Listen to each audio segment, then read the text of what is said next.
vous allez le payer très cher, les Européens. Mais à un point, vous n'avez même pas notion de quoi on parle. Il n'y aura pas d'holocauste pour vous avec des trains qui vous emmèneront au four crématoire. Ce sera sur place, l'égorgement. C'est marqué aussi dans les livres. Et vous n'aurez pas à fuir. Parce que tout le mal que vous avez fait à Israël, vous le paierez au centuple. Quand l'Italie disparaîtra, quand Edom, c'est pour ça que le QG de la chrétienté qui vient de Esav se trouve là-bas, quand cet endroit-là disparaîtra, et c'est ce que va faire l'islam, il s'occupe. L'islam, c'est le balai d'Israël, sachez-le. C'est-à-dire que je vous au lieu qu'on fasse nous le travail, et on voit Ishmaël pour régler le problème. Bonjour les amis, j'espère que vous allez bien. Vous l'avez compris, Ishmaël, c'est-à-dire nous autres les Arabes et les musulmans, nous sommes le balai d'Israël et nous comptons bien l'être. Et d'ailleurs, nous mettrons fin au royaume d'Ésa, c'est-à-dire au royaume d'Ésaü, au royaume des nazis en particulier, et de leurs complices, les sionistes. Et les rabbins, les imams, les musulmans et les juifs, on concorde tous exactement à la même chose. On a des problèmes dans nos communautés avec des juifs apostats, par exemple Zemmour, et des musulmans apostats. Et bien, par exemple, ce projet de film vanté par Blast, où on vous explique qu'il y aura un président de la République kabyle musulman. Et on a entre les deux ce qu'on appelle la sphère de l'antéchrist, c'est-à-dire tous les édomites qui ont apostasié le christianisme. Alors quand on reste authentiquement chrétien, il n'y a pas de problème, mais quand on est édomite et qu'on apostasie le catholicisme pour aller dans le kardécisme, le spiritisme, ensuite la théosophie et ensuite le nouvel ordre mondial, eh bien il faut s'attendre à avoir l'humanité entière sur le dos. Et c'est ce qui va se passer. À la suite, je vais vous montrer une petite vidéo en portugais, mais que je vais vous résumer très vite. C'est un monsieur qui nous explique que le prix du carburant a doublé au Brésil. Il est à l'équivalent de 10 € le litre pour les Brésiliens, ici, aux alentours en niveau de vie, c'est-à-dire 1,50 $, alors qu'il a 15 centimes au Venezuela. Voilà, et pareil, il a environ à 30 centimes à 27 centimes à Cuba, à cause de l'importation depuis le Venezuela. Voilà.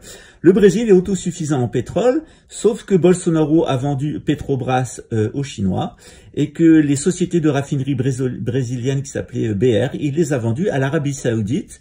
Elle valait 21 milliards, ça a été vendu 10 milliards. Et quand il est allé en Arabie Saoudite, il se fait faire des montres en or, des chambres à 60 000 € la nuit, etc. De l'argent sur des comptes en banque, au Koweït. Et on a une véritable trahison du Brésil qui est commise par l'extrême droite nationaliste, qui s'est mis dans le lit de Poutine, qui fait volte-face contre les États-Unis et qui a mis du fric de tous deux côtés. Actuellement, ce qui se trame, c'est un attentat false flag monté par l'extrême droite nationaliste. Et comme par hasard, eh bien, j'ai été interrogé par un service compétent au Brésil, puisque je sais que Sancler Melo, Vitovski, les Vitovski, etc., sont liés à une organisation terroriste d'extrême droite néo-nazie brésilienne, en marge du parti Podemos, qui est une partie d'extrême droite nazie. On a d'ailleurs une photo de Sancler Melo en train de faire le salut hitlérien dans la police. Et figurez-vous, avec des policiers, figurez-vous, ces gens-là veulent faire sauter une bombe dans le métro de Sao Paulo accuser des Indiens juste avant les élections présidentielles. On se rappelle du coup de couteau à Bolsonaro, qui était une comédie. Bolsonaro veut reproduire avec une soi-disant explosion terroriste qui sera montée par 2 policiers de la police militaire de Rio de Janeiro, envoyés à Saint-Paul pour faire Sao Paulo, pour faire cette attaque terroriste false flag. Voilà. Tout ça s'est fait en concertation avec les milieux mafieux de Brésil et la corruption policière. Alors bien entendu,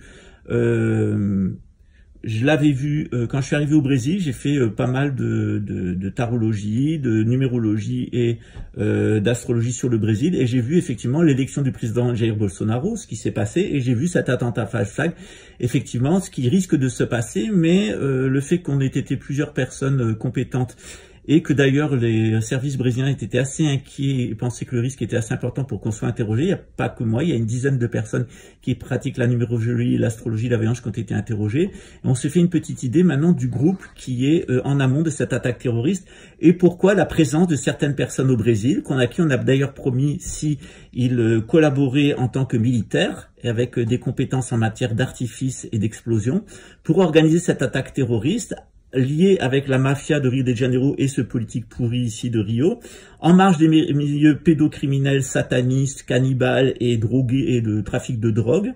Et donc c'est cette compétence qui a été amenée au Brésil dans le but de ces attaques, et puis on l'avait promis de lui récompenser en me dépouillant de mes biens, en assassinant ma famille et en lui redonnant mon village où il pourrait faire ses dômes géodésiques et puis tous ces trucs nuages avec range dans le placard. Voilà. Voilà, je vous laisse voir à la suite parce que vous allez voir petit à petit ce qui s'est tissé et qui est en marge de l'affaire Witowski, figurez-vous, parce que c'est véritablement quelqu'un qui a été recruté par les milieux pédocriminels satanistes en relation avec la France et ici le consulat pour organiser un coup d'État au Brésil. Voilà pourquoi il est ici. Ça n'a jamais été une question d'éco-village, c'était simplement utiliser une compétence en matière de terrorisme puisqu'il avait fait ses preuves pendant la guerre d'Irak. Voilà, je vous laisse regarder la suite, c'est édifiant sur la façon dont l'extrême droite nazie à brader le Brésil pour faire du fric, car en réalité, ces gens-là, ils se disent nationalistes, mais ils n'aiment ni la nation brésilienne s'il y en a une, et elle est à l'extérieur, et ils n'aiment pas non plus le Brésil. Ils n'aiment qu'eux-mêmes, et encore ça, je suis même pas sûr. Peut-être plutôt leurs filles. C'est assez récurrent d'ailleurs, les rapports pathologiques avec les filles, aussi bien le corrompu à côté du restaurant qui a fini par dénoncer Sinclair-Mélo et le faire tomber, et que Witowski aussi avec ses rapports pathologiques avec sa fille. Des Witowski qui ont des rapports pathologiques avec leur fille, il y a le pasteur Peter Witowski évidemment, qui est aux États-Unis, qui fait l'apologie de la pédocriminalité en pensant que c'est la même chose que l'homosexualité. On voit quand même que ces gens sont... Quer entender por que a gasolina dobrou de preço durante o governo Bolsonaro? Governo Bolsonaro vendeu refinaria da Petrobras pela metade do preço, aponta estudo.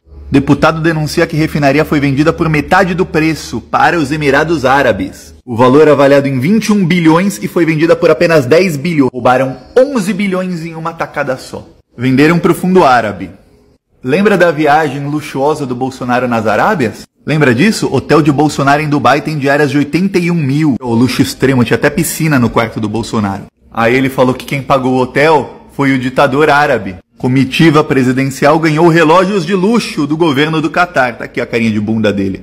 Em viagem ao Catar, Bolsonaro e comitiva aceitaram presentes de luxo do governo. Tá aí, pagaram pro Bolsonaro hotel caro, deram pra ele relógios de luxo, presentes de luxo e em troca ele deu uma refinaria que custa 21 bilhões por apenas 10. E aí a gente paga a gasolina mais cara, ó. Faz arminha que passa.